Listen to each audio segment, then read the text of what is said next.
Love is more than just a game for two. Two in love can make it. Take my heart and please don't break it. Love was made for me and you. Hey, welcome to WBGR Sports Network and the Tom the Bomb Sports Talk Show. And this is the day that the Lord has made. We will rejoice and be glad in it. If you don't think it's a great day, just try missing one. And we, L-O-V-E, love sports on the Tom the Bomb Show. I'm your host, Tommy Wood. We got another fantastic show for you guys. Hey, as usual, we want to start the show off. We want to thank God for the new things that he's doing for us in 2024. We know that this year our theme is the year of fixed purpose. And Proverbs 4:25 tells us that, this is in the easy to read Bible, says, keep your eyes on the path and look straight ahead. Make sure you're going the right way, and nothing will make you fall. This is what allows you to ignore life's daily distractions. We got to keep our eye on the prize. And what is the prize? The prize is the Word of God. And as long as we stay focused on it, because the Word tells us that the enemy comes for the Word immediately, and he don't want that word to take root and take root in your life and produce the fruit that you're supposed to be producing. So this is what we're going to do. We're going to stay focused with a fixed purpose. Hey, no trivia today. Hey gang, Tom the Bomb is now on YouTube. Just put the Tom the Bomb Sports Talk in the search bar and the show will pop up. Don't forget to hit that like bell and subscribe button. Tom the Bomb, really appreciate you greatly. Like I said, no poll questions today. Hey man, let's jump into the show. We got a fantastic show for you guys today, so let's jump right into it. So listen, here's where we're starting off. Okay, we're 13 days away from the NFL season. The 2024 NFL season will start with Mother Wiggs defending Super Bowl champion Kansas City Chiefs at home on Thursday, September 5th, in an AFC title rematch against the Baltimore Ravens at 8:20 p.m. Eastern Time on NBC. Get your popcorn ready, man. Are you ready for some football? With that being said, the Alice Cowgirls had basically already sabotaged their season. All right, this is what this is what we initially were going to start off. CeeDee Lamb's holdout continues with 13 days before Week 1. Lamb is due $18 million this season in his fifth-year option with the team. CeeDee set franchise record last year with 135 receptions, 1,749 yards. Both were career highs. It's been reported $1 million. Side is budging. Amon-Ra are all making $30 million per season or more. Jerry, pay that man his money, Jerry. So here's the breaking news. I mean, literally a little bit later, the Dallas Lamb to a $6 million, making 30. There's no reason have taken as long. The market had been set at Amon St. These guys pretty. The reason for this, they found. Now here's the thing. One of their season is because historically in the NFL, we've seen over and over when these major stars hold out this long, right up to the start of the season, they always seem to get hurt because they're not in football shape. The Cowgirls opened up against last year's best defense in the Cleveland Browns in Week 1 on September 8th. That's going to be at 4:25 Eastern. Right now, the Cowgirls have a 51% chance to win that game. Without CeeDee Lamb, that percentages would have went way down. So it's just this unnecessary risk over about $1 million, because that's what was reported that they were apart. Jerry always has to win in negotiations. It's the value of the deal. And like I said, the comps say what you have to pay CeeDee Lamb.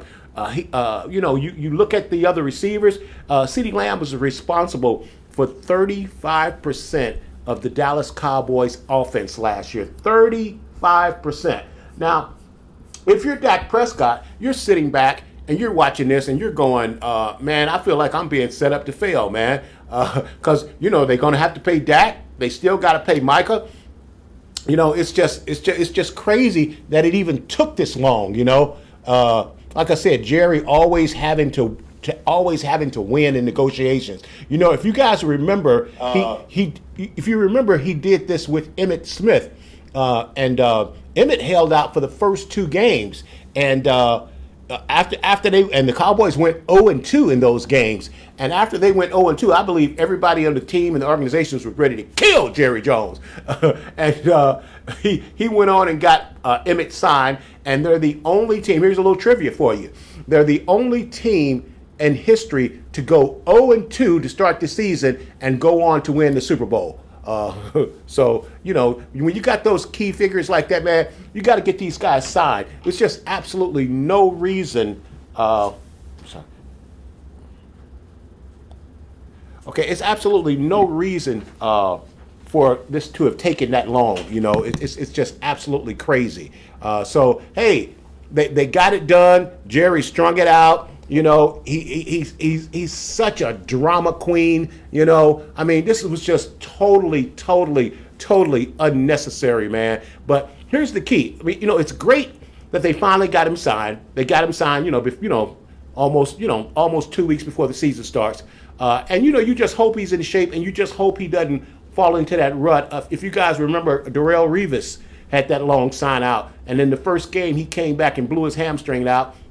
And he was gone for the whole year on a hamstring, So we just hope that won't be the case for CeeDee Lamb. Not that Tom the Bomb is a lover of the Dallas Cowboys, nothing like that.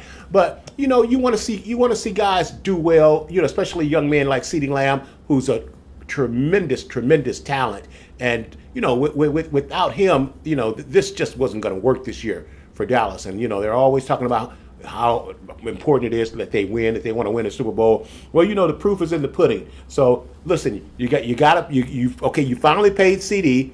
Dak Prescott is in a position where he's in the greatest position that any player in the history of the NFL has been, because Dak is going to make $60 million or more, okay? And then, like I said, you still got to pay Michael Parsons, okay? So, they got to get it done, man. It's the game is changing. And these salaries, and we're going to talk a little bit about salaries later on in the show, but it's like these salaries are just getting kind of outrageous. But we're definitely not hating on the players, because you're supposed to, your athletic career, especially professionals, is very, very short, and this money that they're making pretty much needs to last them a lifetime. So we're definitely not hating on the players, but there's some things that are happening that's causing these great salary upwards. So let's move on to the next part.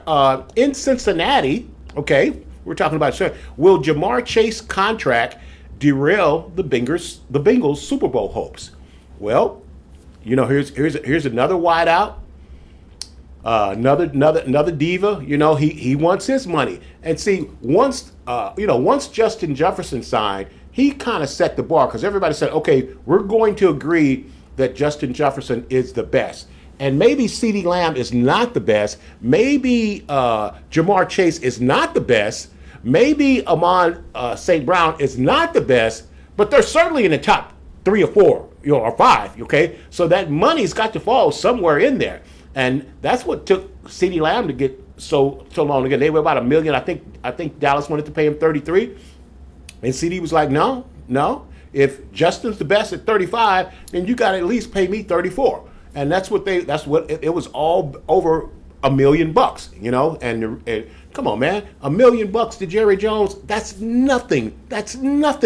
But you see his ego, where he's got to win in everything, in every negotiations, and he's got to be hard-nosed, because I'm a great businessman, and you are not going to out-negotiate me. Man, their season was over without CeeDee Lamb. They had to pay that guy. So here we are with Jamar Chase with the Cincinnati Bengals. Now, Cincinnati is interesting because they had the same issue with T. Higgins, and they kept franchise tagging T. Higgins, and they just flat out refused to even negotiate with T. Higgins. And I think part of that reason is that they knew they were going to come up and have to deal with Jamar Chase. And T. Higgins is a number one, type receiver, but T. Higgins is not Jamar Chase. So like I said, the Bengals refused to pay T. Higgins, so now they're dealing with renegotiating with Jamar Chase deal, which is why they didn't deal with T. Higgins at all, because they knew they was going to have to deal with him. So they're certainly going to have to. They really need to just go ahead and pay both of them the same way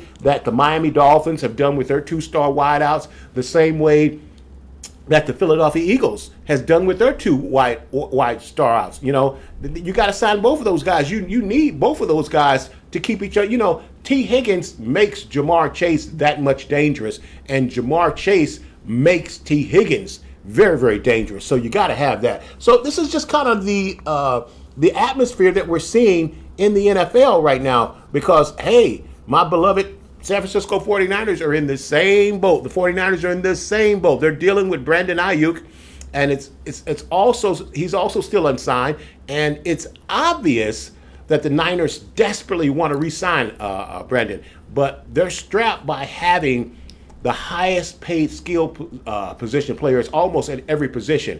But like Dallas, like the Bengals, you got to pay that man his money, or you got to let him walk. And the 49ers don't want to let him walk, man. If Brandon Ayuk doesn't re-sign with the 49ers, that puts a dent in the 49ers Super Bowl contenders. It really, really does. And the 49ers are willing to trade him, but they're saying if we're going to trade him, we got to get close to a number one receiver in return. And a lot of people, they were dealing with Pittsburgh for quite a while, but Pittsburgh doesn't have a true number one to give back to the 49ers. So I think that's why that deal hasn't come through so far. But it's really, really fascinating. And, and Brandon Ayuk is sitting back, he's saying, okay, Justin Jefferson got his money. CeeDee Lamb just got his money. A.J. Brown got his money. Amon St. Brown got his money. Tyreek got his money. Devontae Adams got his money. What am I, chopped liver? You got to give me my money, man. D. Monet. Now, part of the 49ers problems also is Trent Williams is holding out again and wants more. Well, my understanding with Trent Williams is Trent Williams wants guaranteed money. Okay, he wants more guaranteed money. And like I said, my Niners problem is they got the top paid running back. Hold on, we got the top paid running back already. Just Troy. Hey, Troy, how you doing, man? Doing great. How you guys doing? We're doing good. Troy's joining. Hey, listen, Troy, what we're talking about is we're talking about the contract extension. I don't know if you've heard, but the Dallas Cowgirls just signed CeeDee Lamb to a 4-year deal for $136 million. So that's $34 million a year. So what we're talking about right now is we're talking about the problems that the 49ers are having because they're dealing with Brandon Ayuk. And one of their problems is Trent Williams is holding out. Trent Williams wants more guaranteed money. And the problem that my Niners are really having is they've got the top paid running back in the NFL. They've got the top paid left tackle in the NFL. They've got the top paid tight end in the NFL. Deebo Samuels is not the top paid receiver, but he's making quite a bit of money. They got the top paid fullback in the NFL. They got the top paid defensive end in the NFL, and their linebackers are up there too. So the 49ers just can't pay everybody at the top of the scale. And that's where Brandon Ayuk is having issues. What's your thoughts on this, Troy? Well, when you got all that top talent, it's hard to satisfy everybody. You can't financially satisfy all those guys the way that they should be getting paid. And on Brandon Ayuk's side, he doesn't want to be viewed as a Robin to somebody's Batman. As good as Deebo Samuel is, as good as, as productive as George Kittle and Christian McCaffrey is, even though they don't play the same position as Brandon Ayuk, he feels as if he's just as important to that puzzle as everybody else on that team. And he has a point to some extent, so it's one of those things. where, look, go where you celebrate it, not tolerate it, and, you know, if you really are out for the money to get your bag, you got to leave. Because if you're trying to tell me you're trying to leave in thoughts of you're going to be in a better winning situation, you're foolish. San Francisco's arguably the best team in the NFL, arguably, right?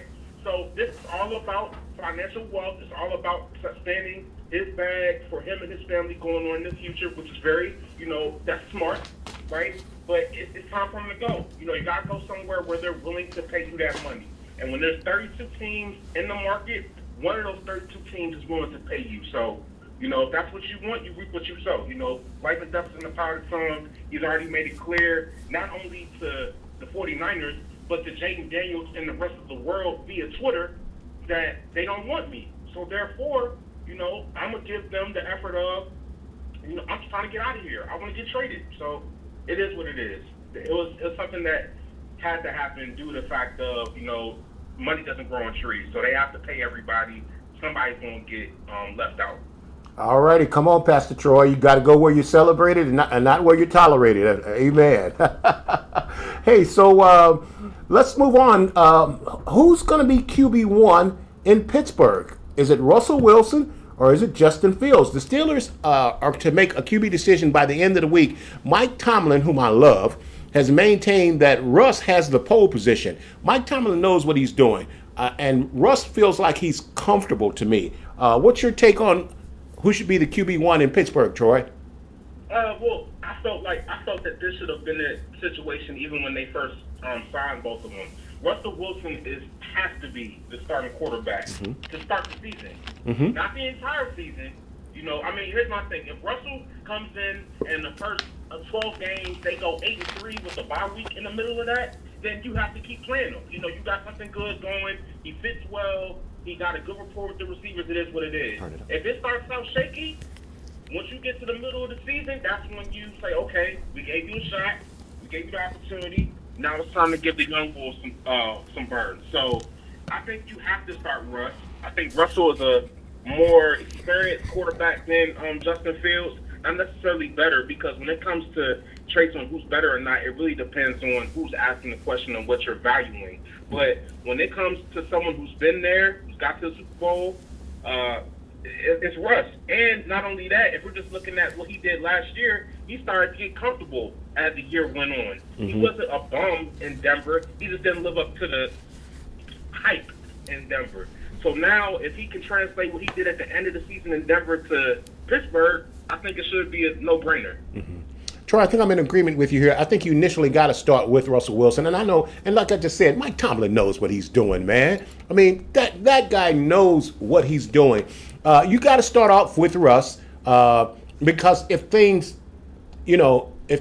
aren't where they are, you still got Justin Fields. And Justin Fields brings a dimension to the quarterback position that nobody but other than Lamar Jackson brings to that position, where he's probably more of a threat with his feet than he is with his arm.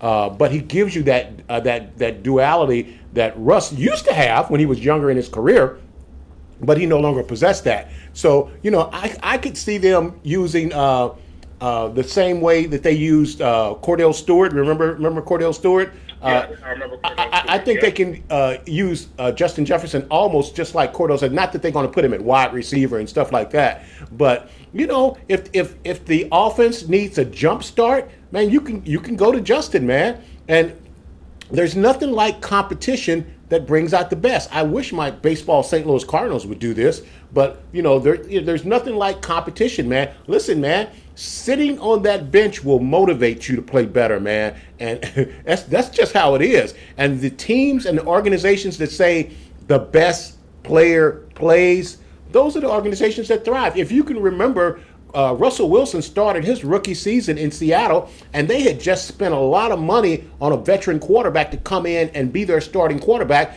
and Russell Wilson beat him out his rookie season. And the coach said, we're going with the rookie. Yeah, you know, it's just being able to read the room. Some teams in the past have done a good job of having packages. The old Dallas Cowboys teams of the 70s and 80s, they would run a 2-quarterback system. And, you know, I'm not saying that they should run a 2-quarterback system, but at least have something cooking to where it's like, all right, we're just not letting the Lamborghini sit in the garage and not hit full speed. I like when that. it comes to athleticism, Justin Fields is a grade A athlete, without a doubt.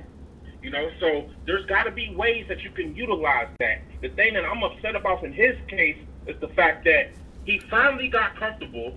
They finally started to make moves to bring him talent, and then they let him go in Chicago. And now Caleb Williams is going to have arguably the greatest setup for a rookie quarterback in NFL history. That's correct. I don't know any rookie that has 2 All-Pro wide receivers, a first-round wide receiver that could easily be a wide receiver one on a different team, and top 15 running back in the running back they just got from Philly. So I look at it as timing is key, and everything happens for a reason. And the Lord knows what we can bear, and He wouldn't put stuff on our shoulders if He really didn't feel like we could handle it. And for Justin, his story is just starting. He's a young man. He's a college graduate from The Ohio State University, in which before C.J. Stroud was getting a lot of slack from the quarterback position, right? So now I feel as if this is more so him getting comfortable with the system, showing that he understands what he's doing in the system, and then just being a football player and just having fun at that point. I think that's going to come as the season goes on. But it would be a disservice for him to get thrown out to the wolves right now if he's still learning a different system, still learning the technique and the timing with his receivers compared to a veteran that's been in the league since 2014. I agree. Listen, moving on, Hassan Reddick continues to hold out after being traded to the Jets from the Eagles. Now, the Eagles only traded him because they just said we weren't going to pay him, so let's see if we can get some from him. So the Jets had to know this was coming. This shouldn't have surprised anyone that Hassan Reddick is holding out for more money. What's your thoughts on that? Without a doubt. He in his case with his agent, they thought that him getting traded to a different team was going to solidify him getting the money that he wants. And yeah, from him getting traded to the Jets, he's in a much better situation from a defensive standpoint, to where it's like, okay, on the defensive line, I'm not even the best defensive lineman on this team. So I'm not going to get double teamed as much. I'm going to get more opportunity to get to the quarterback. It is what it is. But in my mind, it's almost foolish on him and his agent, because it's just like, okay, you're not going to be able to just choose where you want to go, and then you're not going to be able to tell an organization what they should do with their money once you get there. You kind of have to understand the business side of it. Who's to say that the Jets didn't want to pay him that money until after 1 year of production? You get what I'm saying? Right. There's so many different routes that he could have. There's so many different ways that he could have handled the situation, and I feel like he's handling it very immaturely. It's like, 'cause we just talked about the whole Brandon Ayuk thing, but Brandon Ayuk is still with his team. Right. This dude done already got traded, and he's still on that. So now that's a locker room problem. Nobody wants to deal with somebody who's always complaining about, I'm not getting paid the amount that I should. That's going to bring drama and stuff that you don't need into a toxic environment in the locker room for a team that is desperate to not make the Super Bowl, because even though they can make it, nobody really thinks the Jets are going to win it, but it's just to get back to winning. I agree.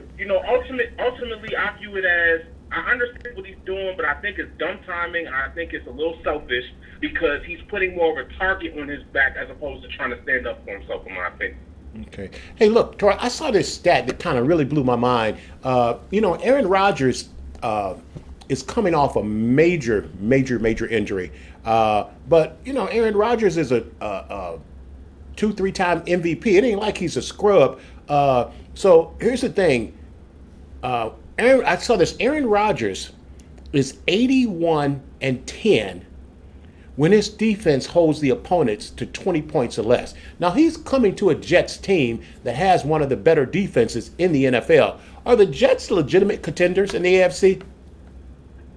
Yes, if Robert Saleh lets Aaron Rodgers beat Aaron Rodgers pre-snap.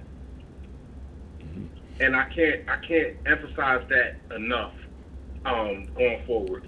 If Robert Saleh lets Aaron Rodgers, in theory, be the offensive coordinator, Kind of like Tom Brady was. The Jets will have a top 5 offense. And I'm not just thinking Brady. You want to know the first quarterback that comes to my mind in history when it comes to pre-snap and being able to read defenses and to find what the safeties are doing and then make adjustments, Peyton Manning.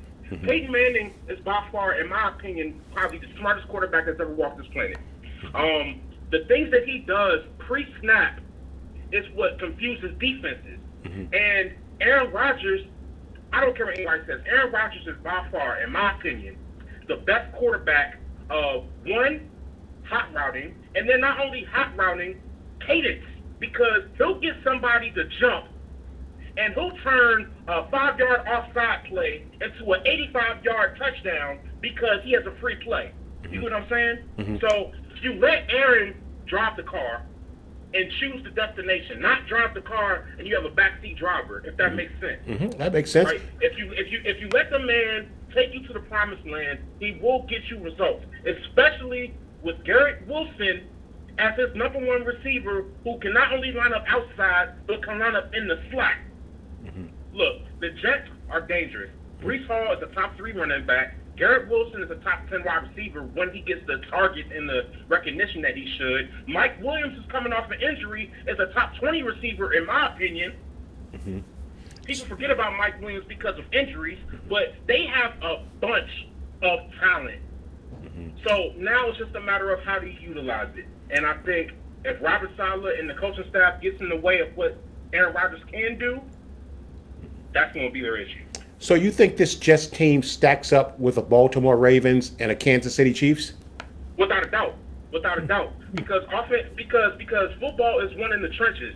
They have arguably the best defensive line in football with Hassan Reddick playing. Arguably.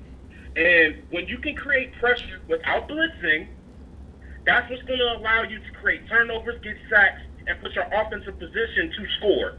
First and 10 on the 25-yard line of your own 25-yard line compared to first and 10 on the opponent's 15-yard line is different. You give Aaron Rodgers plenty of options to go to inside red zone, yes, the New York Jets are going to be up there with those teams. Are they there yet top the Chiefs? No, because they haven't done it yet. It's all hypothetical. But if this rolls smoothly, man, the Jets they already had a top defense and a pretty good team with Zach Wilson as their quarterback. What's going to happen when A-Rod comes up? Well, we're going to see. Hey, let's move on. We got a lot of good information today, Troy. We're going to get through it. Okay. Let's move this a little bit quicker. Okay, so now we're going to talk about our next topic. We're going to talk about is the young QBs that are looking good, the young guns. We just got through talking about Caleb Williams, but we're going to start off with Caleb Williams and the Bears. Are they a playoff team? Not this year. Not this year. Too much. It's too much. That's too much pressure to put on a rookie QB. The Packers, in my opinion, are still the best team in that division. No, excuse me. No, I lied. Excuse me.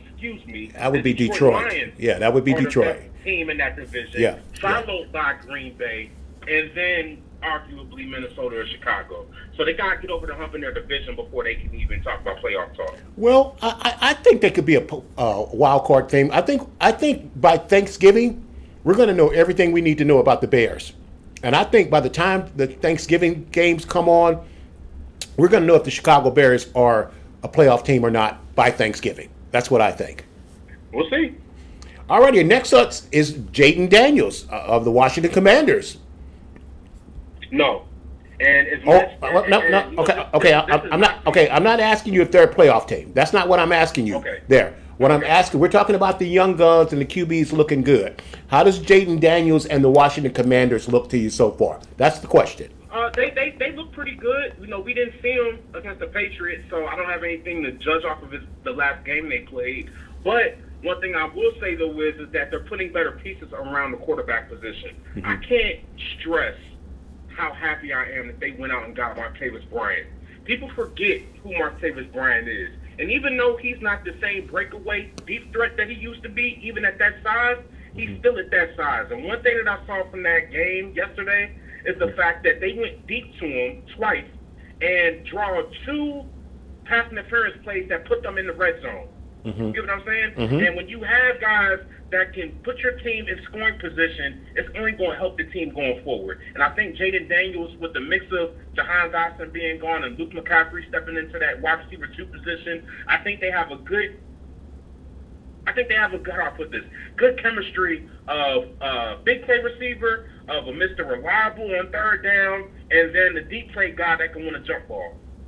Okay. You know, so I think that they do have pieces, but they still got a little way to go. Okay. How about Drake May and the New England Patriots? How did Drake May look to you? Oh, Drake May probably looks the best out of any rookie quarterback I've seen this year. And I love what I've seen out of Caleb Williams. I love what I've seen out of Bo Nix. Michael Penix looked good. But Drake May, you know, as a Commander fan, seeing another quarterback at the top from North Carolina kind of irked me. You know, because if Washington were to go that route, I wouldn't have liked the pick. I'm not going to lie to you, mainly because of where he came from out of college. And even though that's wrong to say, that's the honest-to-God truth. But he looks great. Like, forget good. Mm-hmm. This brother is big in size. He got good speed. He makes good throws over the middle. He don't set his receivers up for failure. You know, he's the typical quarterback when it comes to what you look for in size, arm ability, and speed, right? So I think Drake May looks good. I just hope that he can sustain something good going because I honestly, God, believe that Joe Milton is just up there with him. I really do believe that. We got a question from Facebook, Troy. The question is, Washington has a weak schedule for their first 8 games. Do you see them coming out 6-2 after their first 8 games, the Washington Commanders? You know, I hope so. I really do hope so. Here's the thing. Whoever asked that's a great question. It's not a matter of can they do it, because, I really think they can do it. It's just this organization shoots themselves in the foot. They pull a Plexico Burress more than any organization in the NFL. I'm serious, because they'll have everything going good. They'll have a good rhythm in the game. They'll be doing everything right, and then they'll find one way to just mess up the whole rhythm of what they created, and then it just turns completely downhill from that point. Until they can finish games and show me that they can finish games and win the time of possession in the third and fourth quarter, that's when I'll believe that they can start out real strong. Until then, football is all about being able to play your best chess pieces at the right time. And the quarterback, mixed in with the coaches, mixed in with just about this culture here, puts us in a bad position because we don't show that we can do right. So until that happens, I say no. Okay, our next young gun is my favorite, C.J. Stroud and the Houston Texans. I love this kid, man. What's your thoughts on C.J.? Yeah, C.J. Stroud. You know, one thing I love about C.J. is at the beginning of the season, nobody viewed Houston as having a stacked team around C.J. Stroud. You know, they love the fact that they went and got the top players, offensive rookie of the year and defensive rookie of the year, and C.J. and Will Anderson. But when you looked at the roster and you saw Tank Dell mixed in with oh darn, I can't think of his name. Not Steph. Yeah, they're loaded at the wide receiver position. Yeah, but anyway, I can't think of his name, and I'm sorry. But regardless, though, you didn't look at that team and say, okay, based off this roster, you know, C.J. Stroud has to put up some numbers because he has talent all around him. He's made those guys, helped make those guys into the threat that they are today. I love the way he threw them open all year long. You get what I'm saying? Tank Dell, before he got hurt, was arguably one of the best slot receivers in the game. Now you add Stephon Diggs. Now you add Joe Mixon. I cannot think of that wide receiver's name out of Michigan. I know who you're talking about, number 12. I just can't think of his name either. Nico Collins. Thank you. Nico Collins, respectfully, wasn't what people thought Nico Collins was going to be after the numbers he put up. You get what I'm saying? Like, nobody thought he was going to put up the numbers that he did this year. So now it's just a matter of, is Steph going to come in and mess with that chemistry? Is he going to be a good teammate, or is he going to be a headache in the locker room? And I honestly believe in his stage of his career, his number one goal is to just get to a Super Bowl. So I think that whatever it takes to do that, he's going to swallow his pride and do that. But, you know, when it comes to talent, they're up there with any team in the NFL. Okay, let's move on. We got a few more. All righty, Bryce Young and the Carolina Panthers. Bryce had a rough rookie season. They look like they're trying to build around him with an offensive line. What's your take on Bryce Young? Two guys that I want you guys to look at throughout the season for Bryce Young being like main targets. The tight end Sanders that they just drafted this year, and Xavier Legette, wide receiver out of South Carolina. Excuse me. He has talent around him. I just feel as if because that organization is just terrible, the offensive line still has a lot of questions. No, I'm serious. The offensive line still has a lot of questions behind it. I don't really expect much out of Carolina. All right, and then last, and with the young guns, is Trevor Lawrence. This is Trevor Lawrence come to Jesus year, and the Jacksonville Jaguars. What's your take on Trevor Lawrence? Definitely didn't live up to the hype that he had coming into the league as the #1 overall pick, but it's getting better. Team is showing that they want to surround pieces around them. Even though they let Calvin Ridley go, they went and drafted Brian Thomas Jr. out of LSU, who was a bona fide deep threat. Travis Etienne, if he can stay healthy this year, he showed that he could be a top 5 fantasy guy. So, he's a constant, safety valve for Trevor. They have good pieces. I just view Trevor Lawrence as middle of the road now. There's too many people around him that I view have a little bit more characteristics that make them a better quarterback than him. So hopefully Jacksonville can show promises on this season, but I really don't expect much from them. Listen, man, it's kind of hard for me to call $55 million a year middle of the road, but it is what it is. But look, that kind of leads right into our next topic. Our next topic is the highest paid NFL quarterbacks. And this shocked me, and I think it's going to shock you guys as well. So we're going to run through the list of the top 15 highest paid quarterbacks in the NFL, and it's shocking. But at number 1 is Joe Burrow at $55 million a year. Joe Burrow has 5 years at $275 million with a $219 million guaranteed bonus in guaranteed money. So Joe Burrow's number 1. What's your take on Joe? Slim Shady, man. Look, man, Joe Burrow. Do you think he can wait? Do you think he can rap? Yeah, no, man. Look, that's Slim Shady. That's Slim Shady. Look, he's Macaulay Culkin mixed with Eminem, and it's beautiful. No, but I honestly though, this is the only quarterback outside of Tom Brady to beat Patrick Mahomes in the playoffs. Alrighty. So with that said, he solidified. He deserves the money that he's getting. All right, number 2, we got Jordan Love. Jordan Love is also making $55 million. He signed a 4-year deal for $220 million, but his money he's only got $160 million in guaranteed money. That's why he falls in at number 2, even though they're making the same amount yearly. What's your take on Jordan Love? He got his money early. Hey, well, it's just the market. It is what it is. Mm-hmm. But Green Bay knows what they're doing when it comes to quarterbacks. Mm-hmm. You don't see 8 different starting quarterbacks in a matter of 10 years. You see 5 to 6 quarterbacks in a matter of 50 to 60 years. And that's what solidifies them as a different organization, a winning organization. So, yeah, he deserves every penny that he got. If the Alice Cowgirls had done this with Dak Prescott, they could have Dak Prescott right now for $40 million instead of the $60 million that he's getting ready to make. Number three on the list, we just got through talking about him, is Trevor Lawrence. Trevor Lawrence is making $55 million a year. He signed a 5-year, $275 million with $200 million in guaranteed money. We talked about him. Like I said, this is his come to Jesus year. Trevor Lawrence has got to do it this year, because last year Jacksonville had a good football team, but they lost too many games from the quarterback position. And when you're making $55 million a year, you got to be winning those games from the quarterback position and not losing those games. So that's what I say. This is his year that Trevor Lawrence is going to have to put up or shut up. Yep, I agree.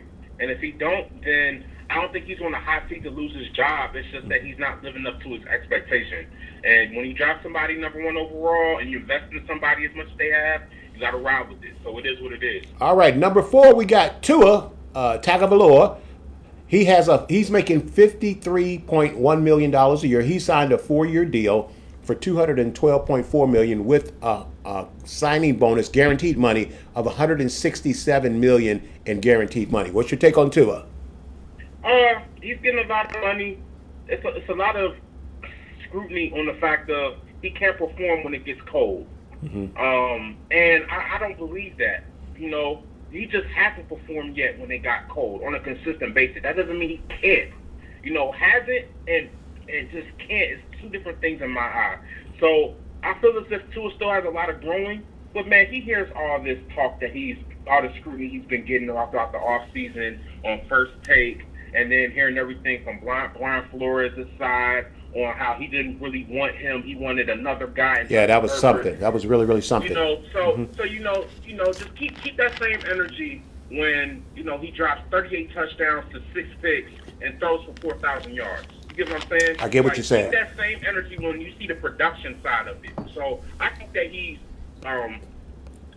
getting paid the right amount of money he's getting. All right, at number 5, we got Jared Goff at $53 million a year. He signed a 4-year deal for $212 million, and his guaranteed money, he has $171 million in guaranteed money for Detroit. What's your take with Jared Goff? Oh, perfect. Let me put it this way.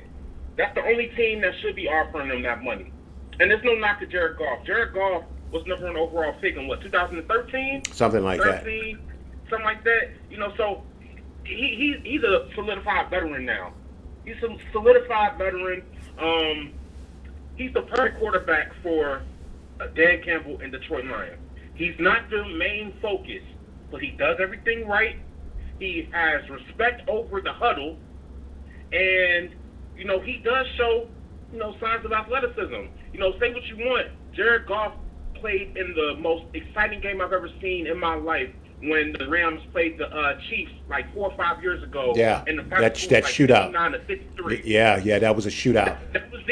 That was the most exciting game I've ever seen in my life from both sides, and Jared Goff was a part of that. Mm-hmm. So he does have it. It's just I think that this setup is the perfect setup for him, and he shouldn't. They shouldn't break up that chemistry. I agree with you, Troy. Just this week, I'm starting to get that NFL urge, and I just went back and I rewatched the NFC Championship game against the Detroit Lions and the San Francisco 49ers, and Detroit had my 49ers beat. I watched that game, and I still can't figure out how the Detroit Lions didn't win that game. Well, I knew how. It's their crazy idiot coach who wouldn't kick field goals. But, man, they totally outplayed my 49ers and still end up losing that game. So with that being said, Detroit is a Super Bowl contender team. Yes, without a doubt. Without a doubt in my mind. And they have the perfect coach for that culture. Perfect. You can't pick a better candidate for that. That doesn't even sound right, Detroit and Super Bowl. But they're coming. They're coming. They're coming hard. Hey, at number 6, we got Justin Herbert. Justin Herbert is making $52.5 million a year. He signed a 5-year deal for $262.5 million with $19 million in guaranteed money. What's your take on Justin Herbert? I like it. This is the first year that we don't see a lot of talent around him. But one thing I'll say is that it's not like the Chargers had a full roster every year that stayed healthy the entire year. So he's played through adversity. He's played with Keenan Allen out. He's played with Mike Williams out. And he's found ways to get guys like Joshua Palmer more invested.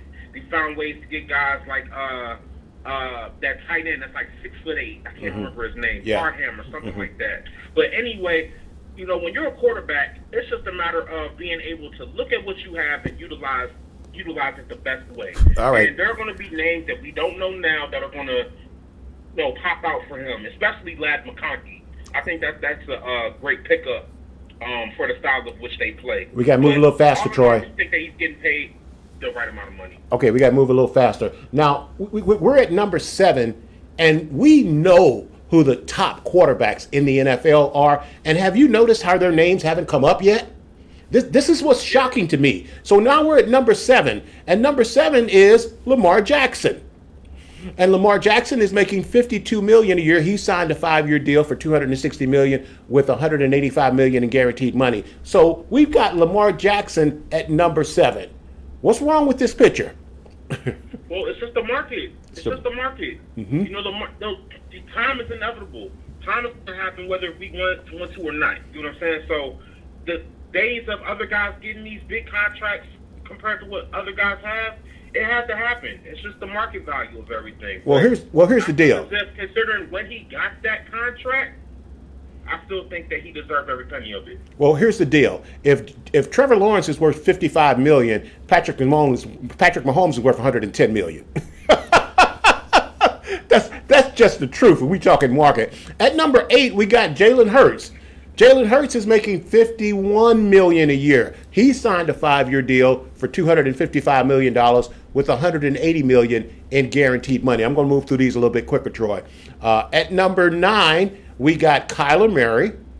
Kyler Murray is making $46 million a year. Kyler Murray signed a 5-year deal for $230 million with $160 million in guaranteed money. What's your title on that signing for Kyler Murray? You gotta show out this year. If you don't show out this year, it's really more of a like waste. I'm not gonna say bust pick, but for the number 1 overall pick, you gotta produce more. So this year is huge. I think him and Marvin Harrison are gonna have to really turn heads this year. Okay, listen. At number 10, we got to talk about number 10 because number 10 is Deshaun Watson. And when Deshaun Watson signed this deal, almost all the owners in the NFL lost their mind. Okay, now Deshaun Watson is making $46 million a year, and that puts him at number 10. So you say, well, what's the big deal with Deshaun Watson at just $46 million? Because I still think Deshaun Watson's a better quarterback than Trevor Lawrence. But he signed a 5-year deal for $230 million, Troy, and it's fully guaranteed. The $230 million is fully guaranteed. That means if Deshaun Watson never plays another down of football in his life, the Cleveland Browns are going to have to pay him $230 million. And this is what the owners were cringing about. What's your take on this signing, on this at number Deshaun Watson at number 10? It would have been, well, Cleveland was desperate when they made that deal. They were desperate for a quarterback. They felt like they had pieces around them to be. They're in the Jet situation where they have a good team minus the quarterback at the time. Mm-hmm. So when you go and get Deshaun Watson before the whole the whole allegations that he was going through, it's more so of, do you really think that he can live up to the hype that he created back in Houston? And back in Houston, even with just having really DeAndre Hopkins as his main target, he was a top 5 quarterback. So if you're going off of what you've seen, then yeah. If you're going off of what's to come, then no. Mm-hmm. Because now there are other guys that, are just as good as this guy in better situations than Deshaun. Mm-hmm. And Cleveland has never really been a consistent organization for quarterbacks. Mm-hmm. So I just think that with him in Cleveland, no. Mm-hmm. With him back in Houston, where I think that he should have stayed, in my opinion, yes. But that's dead and gone. That's in the past. C.J. Stroud is here now. J.J. Watt's not even. No, it is what it is. It's dead and gone. Well, this is the agreement that set the quarterback market that has middle of the road guys making $50 million plus a year. At number 11, we got Kirk Cousins. Kirk Cousins has made more money than Davy Crockett. Kirk Cousins has more money than Forrest Gump.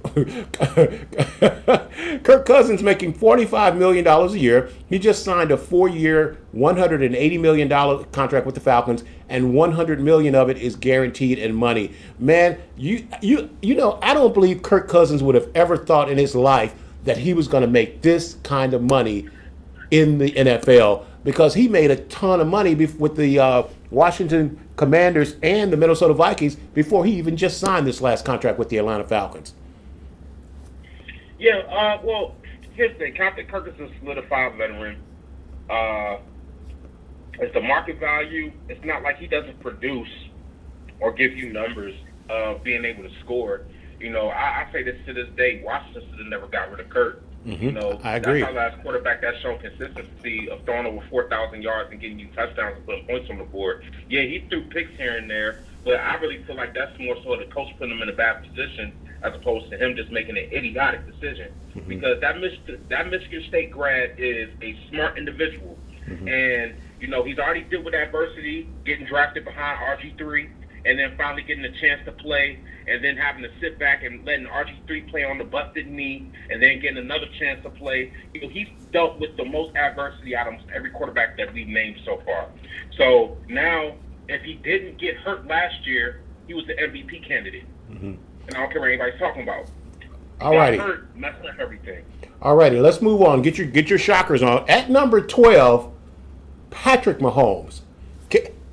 At number 12, Patrick Mahomes, Mother Wig, say it ain't so. Say it ain't so. Patrick Mahomes is making $45 million a year. He signed a 10-year deal for $450 million. Now, in September of 2023, they restructured his agreement to get him $211 million between seasons 2023 and 2026, which is going to give him the highest cash flow for any quarterback in the league. So they have made an adjustment. So if you just do the math, 211 million divided by 3, that's really kind of what where Patrick Mahomes is. But his actual yearly salary to date is $45 million, which is why he falls at number 12. But like I said, if Trevor Lawrence is worth $55 million, then Patrick Mahomes is worth $110 million. At number 13, we got Josh Allen. Patrick Mahomes, Josh Allen, Lamar Jackson. These quite easily people would say these are the 3 top quarterbacks in all the NFL, and they fall in at 11, 12, and 13 of the highest paid quarterbacks on the list. Josh Allen is making $43 million a year. He signed a 6-year deal for $258 million with $150 million of it in guaranteed money. At number 14, we got Dak Prescott. Dak Prescott is making $40 million a year. Dak signed a 4-year deal at $160 million with $126 million in guaranteed money. But Dak has been franchise tagged so many times that he can't be franchise tagged anymore. And Dak is guaranteed to make $59 to $60 million at the least. That's the least amount of money that he could make next year. So Dak Prescott is in a position that no NFL player in the history of the NFL has been in. At number 15, we got Daniel Jones, Danny Dimes. Can you believe they gave this guy $40 million a year? Daniel Jones makes $40 million a year. He signed a 4-year deal at $160 million, and $40 million of it is guaranteed money. And rounding out the list at number 16 is Matthew Stafford. Matthew Stafford is hauling in $40 million a year at 4 years at $160 million. And Matthew Stafford just got a $5 million raise bonus that kicked in for winning the Super Bowl. So this coming season in 2024, he's going to get $5 million added to his salary. Hey, let's move on. We got a lot. We're going to try to go ahead and get it all in. Hey, Troy, there's statements from this is a statement from the University of Colorado. After a series of sustained personal attacks on the football program, and specifically Coach Prime, the CU Athletic Department, in conjunction with the football program, have decided not to take questions from Denver's Post columnist Sean Keeler at football-related events. Sean Keeler has called Deion Sanders, Coach Prime, Disposition Deion, the Bruce Lee of BS. He's called him a false prophet. He talks about it being Planet Prime, and he keeps saying, stop drinking the Deion Kool-Aid because it's just a circus. Now, Deion responded with media criticism. He says, Deion said, I'm not going to match your ignorance. I'm not built to hate. I'm not a hateful guy. I come with love, and I come with peace, and I come with joy. Now, Deion, Troy, has negotiated in his contract that he can choose who he wants to speak to or not. What's your thoughts on this? Is Deion ready for prime time and trying to control the narrative? What's your thoughts on this, Troy? Well, you gotta understand, Deion is like LeBron, and that people just don't like him, not because of what he has done. They just don't like him just for who he is. One thing I'll say about Deion, them coming out and saying that they weren't going to take any more questions from media and everything about football related was just going to get... No, just this one guy, Sean Keeler. But even still, it's probably one of the smartest things that they could do. I'm not here to entertain nonsense. I'm not going to feed into your ignorance, because that's all ignorance is. Seeing what's going on and then acting as if that's not really the case. So therefore, look, he got Warren Sapp in the coach room. He got Ed Reed in the coach room. All those guys at the coaching position is probably better than almost any other candidate they could have came up for that position. Mm-hmm. So I think it's mainly because of his overall aura and personality. People want to see people who are confident fail. Nothing is more heart wrenching than to see a black male, on top of that, say what he's going to do before he does it and stand strong on his beliefs on what he believes in. Nobody really wants to see that. So they going to question him. They going to beat him down every chance they get, because how dare this black man come out here and stand strong on what he believes in. Same thing we've seen with LeVar Ball. Same thing we've seen with Serena Williams' dad. Richard Williams. Dad. And Tiger Woods' dad for that. But it is what it is. You can't stop the rain from falling. And what's meant to be is meant to be. At the end of the day, as Deion Sanders, my son is my starting quarterback. My other son is my starting rover safety. Both of them are going to be playing on Sundays. And I got other people on this team that are going to make an impact to change this program around. If Coach Prime says it's going to happen, I believe it's going to happen. Okay, they talk about him controlling the narrative. It kind of reminds me of John Thompson when John Thompson was at Georgetown. And he would try to protect his players like that, and not let them necessarily do interviews if they weren't necessarily ready to do interviews, and just basically not be taking advantage of them. Now, what's interesting is Paul Feinbaum, who was on earlier on all the sports shows. Paul Feinbaum says Deion's a bully, he's a hypocrite, and trying to intimidate the media, and he's declaring war on the Denver Post and elevating this columnist. He says by banning the reporter, it makes him a martyr. And this is very unnecessary. He says it's disgraceful. He says, and you can't win a food fight fighting with the media. A columnist's job is to give his opinion and incite the public, but it should never be personal. And I think this guy has crossed the line and made it personal. What's your take on that, Troy? Well, come on, man. If we gonna go that route, we can get technical. Talking about, the media's job is to do X, Y, and Z. Yeah, for certain people, the media's job is to point out things that are going wrong. But it's funny how certain people get a certain amount of time aired on their nonsense compared to other people. There's no reason why Ben Roethlisberger shouldn't have got more attention when he raped that woman in that bathroom, right? There's no reason why Brett Favre shouldn't have got more scrutiny for what he took from the state of Mississippi to give to Southern Mississippi's Good point. athletic department. Good point. You get what I'm saying? Good point. So we're going to keep the same energy with the white men that you do with the black men. And I hate to bring it to that, but if we're going to call a spade, I would be the first to call the ace a spade. You get what I'm saying? I get what you're saying. He had a target on his back before he got there. There were some people that didn't think that he was even qualified to get there. Okay, Troy. We on this, bring in more talent for this recruiting class. If we want for Prime, ain't nobody thinking about going to Colorado. All right. Let's reel it in.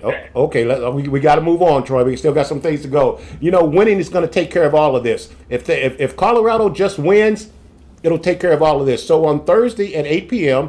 on August 29th, Colorado takes on North Dakota State. Get your popcorn ready. Everybody's going to be watching. Troy, real quick, let's talk about fantasy football 2024. Hot off the press, Nick Chubb is placed on the PUP list for the first 4 games. I think he's still going to be valuable because the fantasy league is actually pretty long. What's your take on when you should take Nick Chubb? And just real quick in general, give us some tips for fantasy football, Troy. Okay, so you should take Nick Chubb in around like the 7th to 9th round if you're in a 10-man league. What you can do is you could draft him, put him on your injured reserve list, and then get somebody else on waiver to kind of fill in until he comes back. That's a good insurance pick. Tips this year, usually we say, wait to get a quarterback, but because of how dominant every other position is, if you go quarterback early, you're still in good position to win your league. Okay. Give us some give us some sneakers. Give us a Puka Nacua that we don't know about that could just show up out of nowhere, Troy. Easy. Ladd McConkey. Oh, my fault, bro. Ladd McConkey. Number 1 receiver, going to get targets in a system that builds to his strength. Number 2, Keon Coleman. Josh Allen as his quarterback, big receiver, can make plays over the middle of the field, and has speed. And then last but not least, call me a homer if you want to. I don't care. Homer. McCaffrey. Luke McCaffrey. Okay. What's your take on the Bears? I think it's a Dunza. How do you like him? Their number one pick and wide receiver for the Bears. Oh, he's a beast. He's an absolute beast. Only thing is that he got two receivers in front of him that are better right now. So, Well, that should help him out. huh? That should help him out. Well, yeah, but it's all about the coordinator and the overall, how do I put this? The overall vibe of how you want to run the offense. Are you going to run the offense and really solidify your slot receivers? Or are you just going to say DJ Moore than everybody else? Well, I think he's going to take the top off for the Bears. I think he's going to be their deep threat. Well, I mean, I hope so. You know, I view DJ Moore as that guy. But, Okay. you know, it's not, from a talent standpoint, it's the reason why he got drafted as high as he did. Great receiver. I just hope that he can still put up numbers with Keenan Allen and DJ Moore in front of him. All righty, we're getting close to the end. Hey, listen, moving on to our next topic. Listen, the Las Vegas Aces defeated the Chicago Sky as Angel Wilson scores at the buzzer as the Aces beat the Sky 77-75, despite another 20 rebound game from Angel Reese. Angel Wilson bucket as time expired saved Las Vegas from blowing a 13-point fourth quarter lead over the Chicago Sky on Sunday. Lindsey Allen three-pointer and Kennedy Carter followed with two more threes to pull the Sky even with a second remaining before MVP Wilson finished with 20 points and 18 rebounds for her 21st double-double this season. Kelsey Plum added 18 points and 5 assists, and Megan Gustafson scored 13 points, and Chelsea Gray added 11 points, 8 rebounds, 7 assists, that last key assist going to the MVP, Asia Wilson. Angel Reese grabbed a season-high 22 rebounds with her 11 points. Reese becomes the first player in league history to grab 20 rebounds in 3 consecutive games, back to back to back. Excuse me. Kennedy Carter led the Sky with 25 points, and Lindsey Allen added 16 points and 5 assists. Man, they're playing some really, really good basketball in the WNBA. What's your thoughts on this, Troy? We talked about this 2 years ago. The greatest thing that could have happened to women's basketball is the rivalry between Caitlin Clark and Angel Reese. And it's not just because of the matchup that they have between Iowa and LSU. It goes deeper than that. Angel Reese and Caitlin Clark bring a male attitude and ferocity to the WNBA, which then leads to more ticket sales, which leads to more jersey sales, more revenue, and just an overall different attitude toward the game. You got a 6'3.5" woman from the city of Baltimore, Maryland, who played with nothing but cats from Baltimore growing up. Her cousin plays for the New Orleans Pelicans. She's been built for this ever since she was a baby. Caitlin Clark came out and showed the world that she's basically the woman's Stephen Curry and isn't afraid to pull up from anywhere while still being arguably the best outlet passer in the game right now. You know, they're bringing a style of basketball that the women's game has been needing for a long time. And they're finally letting women play with aggression, and this is what the world wants to see. All righty. Hey, let's wrap up the show. The Bronx Bombers, I love that name. The Bronx Bombers go back to back to back to back. Aaron Judge is the hottest player in Major League Baseball, and he's a shoo-in for the American League MVP as he hit a 2-run homer in the first inning, which is his 18th of the year in the first inning, to become the 5th player in Major League Baseball history with 3 50 home run seasons. And in the 7th inning, he goes deep again as the Yankees routed the Rockies 10-3 on Sunday.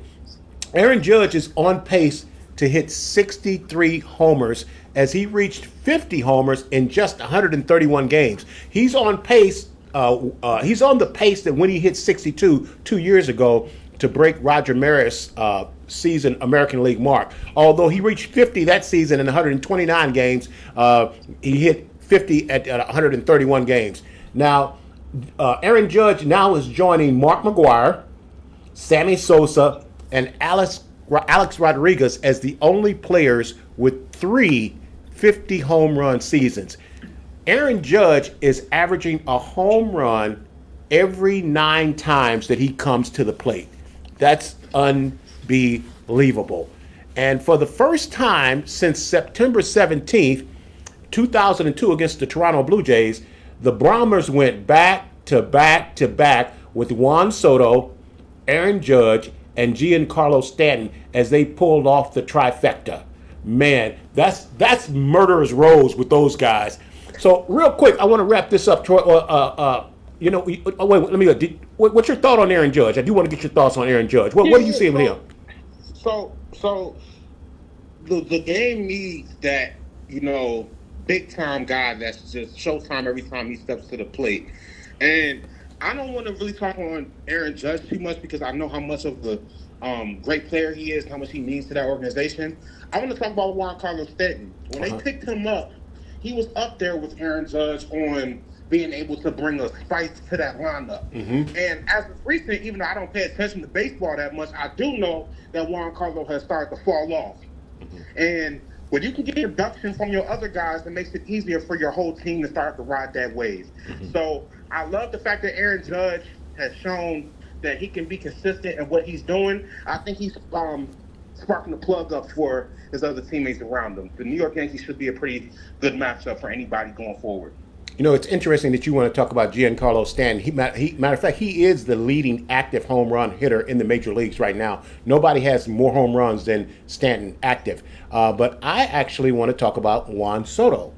Okay. This will be fun. I want to talk about Juan Soto because Juan Soto, Coy, if we can bring up Juan Soto stuff, Juan Soto is getting ready to make the biggest mistake of his professional career.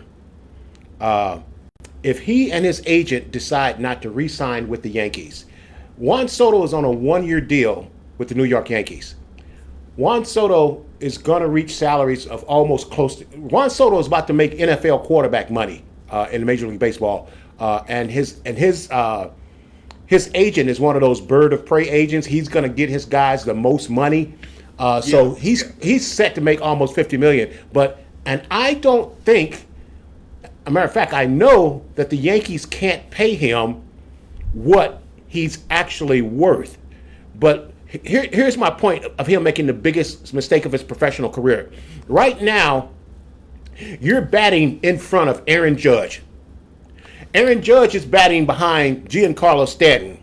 Now, Yankee Stadium, right field porch in Yankee Stadium is about 295, 298. That's high school length. High school. Juan Soto is a left-handed power hitter.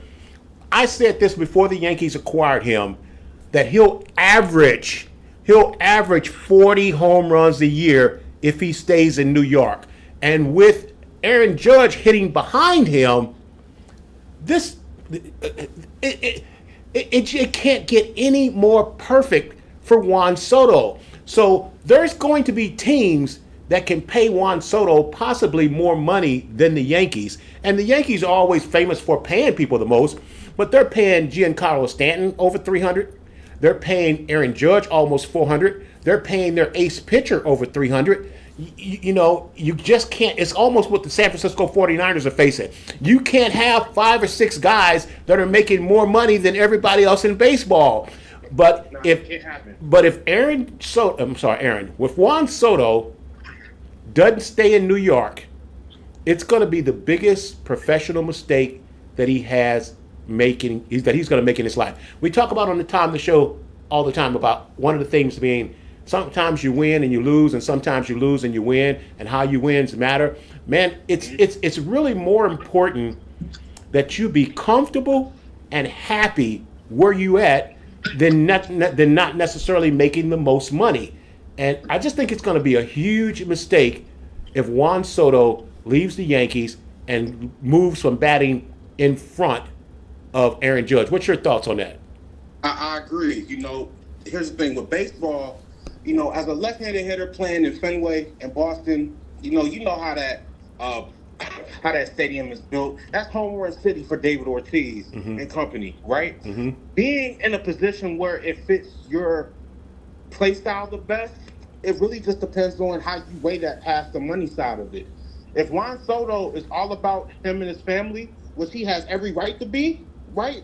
Then yeah, get up out of there. But if he's thinking about just okay, the legacy that he can leave in New York, the legacy he can leave on his career, the more opportunities he can actually have to, win a championship, a World Series.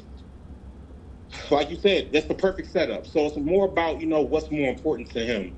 But for me, I can live off of being the fourth to fifth highest paid at my position, even though I know I'm the best at it. Right. You know what I'm saying? Me Right. personally, I can live with that because I'm still making more than the average bear out here. So me personally, my personality, I can work with that. Some people have the thought process of, look, I don't care how much I'm making. If I'm making less than him, I'm not getting paid enough. Felix has a really, really good point and a question. I want to get this out there. Felix says, should all Major League Baseball parks have symmetrical outfields and be the same like Toronto and Kansas City?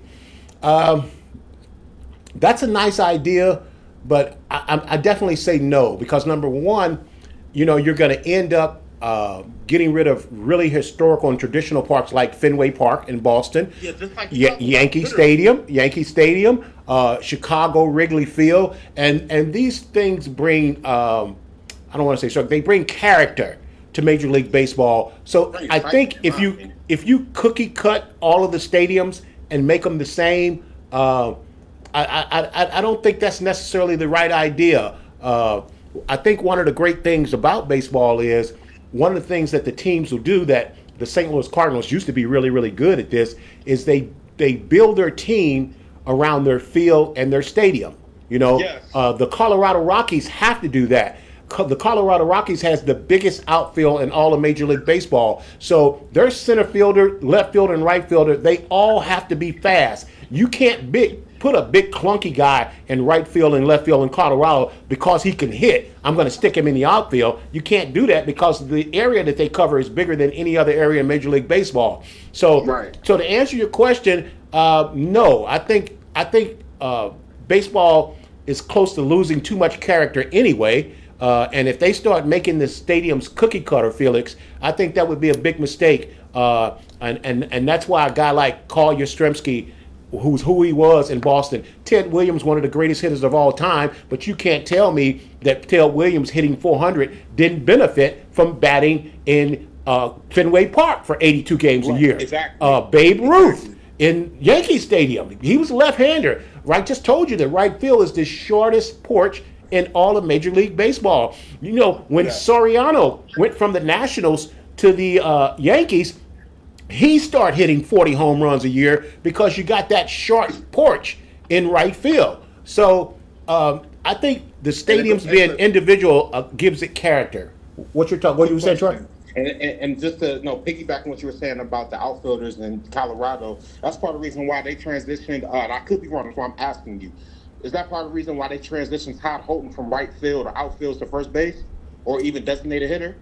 Because of that fact? Absolutely, because when he was younger, he was a much better, he had more foot speed because, he was a college football player. So, Right.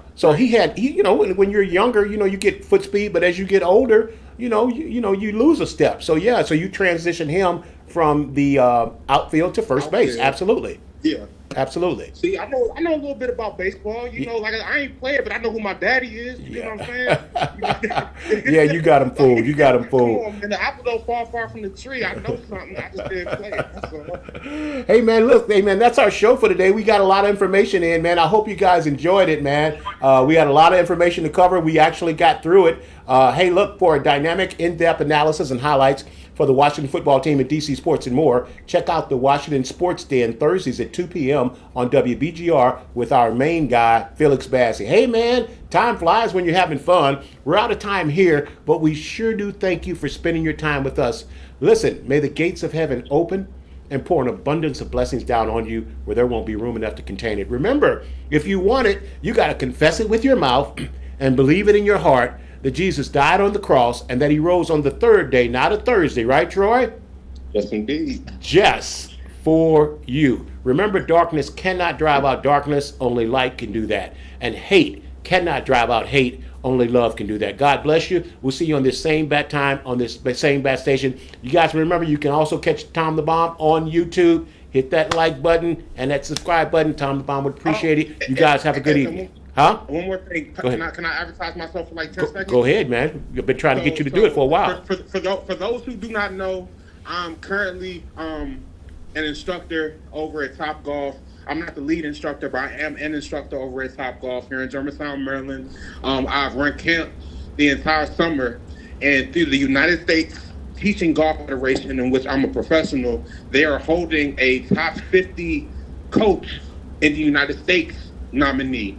And if you could take the time to please, if you know me, of course, if you don't know me, it is what it is. But if you know me, if you could please take time out to go vote, that would do wonders for my career going forward, and I would highly appreciate it. All righty, we'll follow up on that. We'll get something in writing. That was kind of long, but we'll definitely. You need to come on and sit down and talk to us about golf and everything that's going on. So we're all proud of you. Congratulations. We want to get out there and we want to support Troy as well. So you guys have a good evening. God bless you. Good night. Peace. I'm about to blow up. I'm the bomb and about to blow up. Whoa, whoa, whoa.